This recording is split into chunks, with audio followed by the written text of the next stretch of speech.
Hi! Today I would like to show you how you can transfer files from an Android device to iPad 2021. First of all, go into Play Store on an Android and App Store on iPad. Then click on the search bar, type Send Anywhere and download this free app from this developer. Following that, click on Open.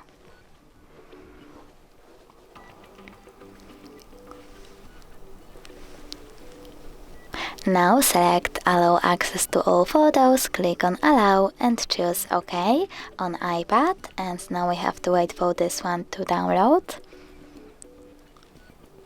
And here we have to click on I accept, confirm, continue and allow. Then go with Receive on iPad and Send over here on an Android.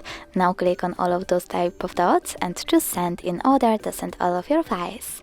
It will take some time though, so I will go with this one photo, choose Send and click on Got it. From here we have two ways to connect. You can scan this QR code over here by tapping on the scanning icon on iPad and choosing OK.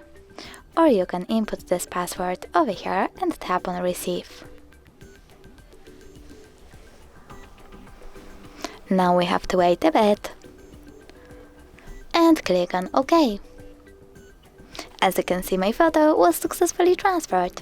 Thanks so much for watching. If you enjoyed this video, leave a like, comment and definitely subscribe. Bye!